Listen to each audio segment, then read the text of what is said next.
I can be basic too. I talk a lot on this channel about seeking fragrances that will make you stand out from the crowd, that will not just make you fit in or fade away into the background or the foreground. By saying that, I never mean to imply that there's anything inherently wrong with those fragrances. I own them, I talk about them from time to time, and we'll be talking about them today. My heart still lies in trying to be unique, trying not to just wear what's going to please everyone, but wear what you love first, and of course wearing what is right for the occasion. Fragrance is an art first, and I treat it as a utilitarian aspect of my life as well. So it does have function. But today we're talking about mainstream fragrances that I actually like, that I wear for a very specific purpose. Each one of them is a little bit special to me in some way, but for the most part, they're not the most special fragrances in my collection. That's gonna be the ones over my shoulder here in this cabinet. That's where I keep my more unique luxury niche fragrances. All my mainstream stuff is in another cabinet over here. Anyway, let's dive right into these 10 fragrances. This is in no particular order from the house of Hermes, one of their newest releases that came out last year. It was a very important release because this is their first new men's targeted release with a new DNA since Terre d'Hermes, which came out 2006. So we were really waiting on something special here.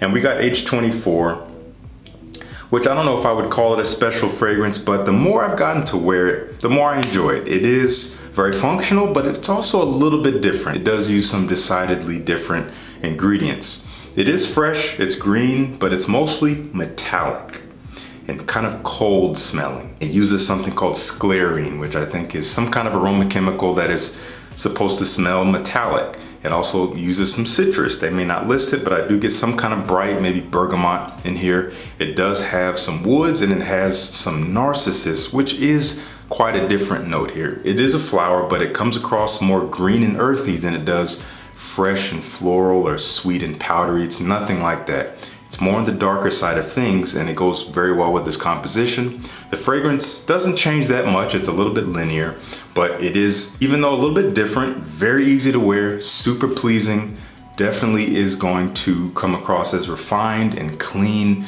masculine to most people. One I can easily recommend getting a sample of, H24 from Hermes. This has been one of my favorite cheapies for a very long time. I love to wear this in the spring and the fall when it's a little bit cooler. It makes me feel sexy. I dress it up usually in darker colors, but it is quite a playful fragrance. I'll wear it on a night out, but not on anything formal or upscale.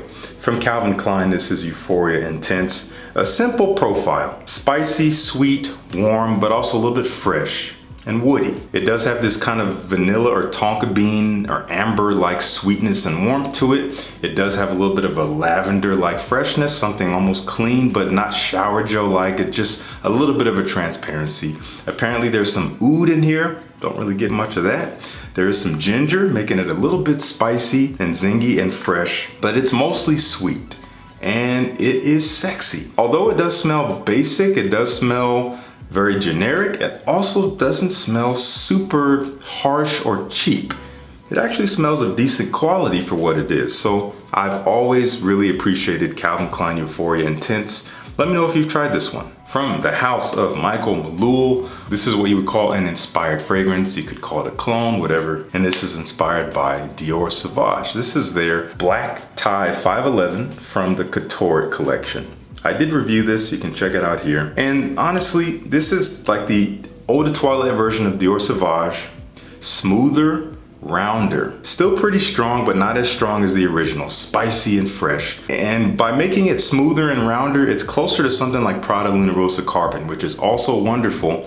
But this sits between Dior Savage Eau de Toilette and Prada Luna Rossa Carbon in terms of performance. It is stronger than the Prada, but as I said, not as strong as the Dior. If you like this type of fragrance, almost shower gel, fresh, spicy, kind of like a modern fougere, a little bit sexy smelling, something you can wear day or night, even though it's fresh.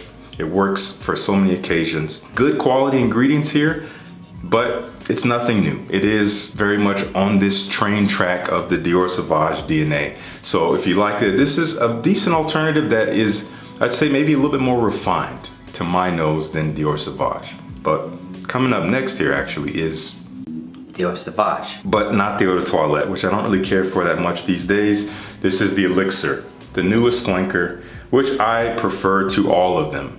It is nowhere near as versatile, so keep that in mind. I don't wear this every day. I can't wear it anywhere. I would not wear this in the heat because it is so freaking strong, and it is richer and warmer and sweeter than it is fresh. It is that DNA. It does have that fresh, spicy feel. It does have that kind of clean, almost body wash feel, but it does have a warmer side to it. It's almost ambery in its sweetness. It's almost oily and balsamic in a way. Some people say it smells even a little bit old school, like an old school masculine barbershop scent. I get that vibe in here too. A great blend of stuff. It is a great take on the DNA, makes it more refined, makes it more grown up. Still technically mainstream, even though it is a little bit different from the original, but I do enjoy it. Dior Savage Elixir. From another big designer house, Chanel. Allure Homme Edition Blanche. This is the Eau de Parfum version. I think there's another Eau de Toilette version or something, Eau de Toilette Concentré, I don't know what they call it. Lemony, bright, creamy, fresh. That's basically all I get. But it smells wonderful on the skin. It smells especially great under the sun as it heats up. It's a very fun scent. It's very lively. Again, something I would wear during the daytime under the sun when it's hot. I think it does quite well as a casual fragrance. Chanel Allure Homme Edition Blanche. Up next, this might be controversial, but I stand by what I believe. This is a mainstream fragrance coming from a niche house. Yes, as I've said in the past, I like to delineate mainstream versus niche on a fragrance by fragrance basis, not simply by what house it comes from, meaning that designer houses can also make niche fragrances. We're not talking about those in this video, but I've talked about those before.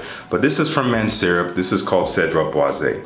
Now, some people might argue that at one time, this DNA was a niche DNA, and I can't argue with that. I do agree, but the facts speak for itself. What is mainstream? Mainstream means that it has disseminated into the mass market. You can find it in most places around the world, meaning that a lot of people are buying it and wearing it. This is by no means the most worn fragrance around the world, of course, but this DNA is known by so many people, it has permeated the mainstream market. This is known to resemble Creed Aventus, as you probably already know, but it is a fruitier, more citrusy take with more of a smoky, leathery aspect to it, perhaps. I tend to wear this when I want compliments. I have a specific function for it. I do like the scent, it doesn't move me, but I know it's gonna give me positive feedback if I'm looking for that, if I wanna have a fun disposition. This is a great one that I reach for. But yes, I do consider it mainstream. I don't consider this to be a niche profile that only certain people would enjoy or even have access to because it's not that expensive. So I call it mainstream. But that doesn't mean it's bad, so don't get mad. Cedra Boisé from MaxAroma. Coming from Dolce & Gabbana, one of my favorites from the brand, one of the few that I own. I do consider this to be timeless. Not quite masterpiece territory, but definitely a timeless DNA. Something that is gonna be around for a long time. The one, I mean, I don't need to say anything about it. Even if you're new to the fragrance game, you've probably already been exposed to this. You've probably already heard people say you need to go get this if you want to get compliments. If you want to have girls drooling at your ankles. I'm sure you've heard all that already. Is it true? It depends, but it is a great scent. Tobacco, warm and sweet, a little bit spicy and fresh, sexy. Night out, sexy, that's all I gotta say. Dolce & Gabbana, the one. Eau de Parfum, that is. Another one from Dior, probably my favorite from the house at the moment. And this is a little bit blasphemous because the original Dior Homme line is iconic and I love it, but I haven't really been reaching for it at the moment. Iris is not really on my radar right now, but I'm loving how much wear I can get out of this new update to Dior Homme. This is the 2020 version. They should have called it something else because it is nothing like Dior Homme. And I know what they're going for, but it's still confusing nonetheless. They just tried to supplant it with this. And it makes sense that this would be their Homme scent, but you can't just pretend like this didn't happen. Anyway, this is great stuff. Very simple. Citrusy, a little bit balsamic and fresh, woody, musky. Easy to wear. You can wear it anywhere and everywhere. That's all I gotta say. I've been talking about it a lot. It surprised me. I tried not to like it, but I do. Dior Homme 2020. Almost done here. This is coming from the house of Rojas. I have people correcting me every time I talk about this brand because I don't know how to say the name apparently. And this is their L'Homme. This surprised me, especially for the price I got it. I got this for like 17 bucks. It's not the strongest scent. In fact, I just tried to smell it and I can't even smell it from the atomizer. And that's one way you can tell how strong or how at least long lasting a fragrance is. If you can't smell it from the atomizer after having sprayed it before, it may not be the strongest scent, but if you can still smell it clear as day, it's probably gonna stick around a while. Yeah, this is kind of different. It's kind of a different take on a L'Homme. Being L'Homme, it is versatile. You can wear it anywhere. You can wear it dressed up or down. You can wear it to work. You can wear it casually. At home, you can wear it on a day. You can wear it on a night out. It is a workhorse, but they made it a little different. Yes, it's clean, it's fresh. It does have a blue aspect, and that is very common for a versatile designer fragrance these days, but it has this warmth to it. I don't believe there's coffee in here, but there's this coffee-like warmth in here. And there's even some fruity pineapple, which is not all that new, but a little bit different to this type of fragrance. It's nice, and it sits on the skin really beautifully. Not the most natural scent, has a little bit of a scratchy edge to me, but I can't deny that I really enjoy wearing it, and it's so easy to wear.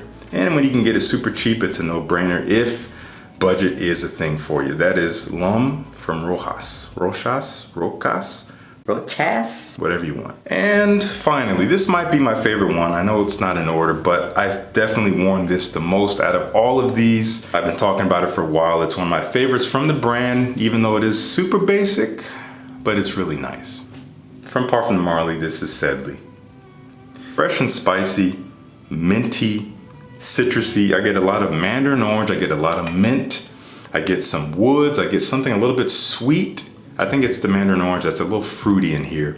There's a range of not so natural ingredients, but they are well blended, and they give it this kind of very interesting texture to the scent that is musky and fresh and clean, but kind of thick in a way where it does stick around on the skin and it does linger in the air very well. Super uplifting, super bright, but has kind of a sexy edge. Similar to this bottle, it is blue. So it is clean, you can wear it anywhere, anytime, but it's dark in a way. There's something sexy about it where if you wear it at night, it's really, really good. It's something that just works with dark colors. It works with the evening air. I don't know what it is, and especially with some heat, it really thrives. I've been talking about it for a while. Get you a sample. DecanX is one of my good friends, and they're not sponsoring this video, but I always talk about getting decants from them. A lot of these fragrances are available there. Try before you buy, even though you do technically have to buy a decant, but you know what I mean. And if you're in the US, free shipping. Everything down in the description. Okay, now I want to know, what do you think of these fragrances? I'm sure a lot of you like them. Maybe some of you don't. Some of you are pretty exclusively to designer mainstream scents. I get that. I can totally resonate with that, but I do have a function for them in my life, and I know a lot of you do still want to see content focused around those fragrances on my channel, so I still will be talking about them. But my heart lies with most of the fragrances over there. Nonetheless, mainstream ain't bad. A little boring, but it's not bad. Thank you so much for tuning in. Peace. I'll see you in the next one.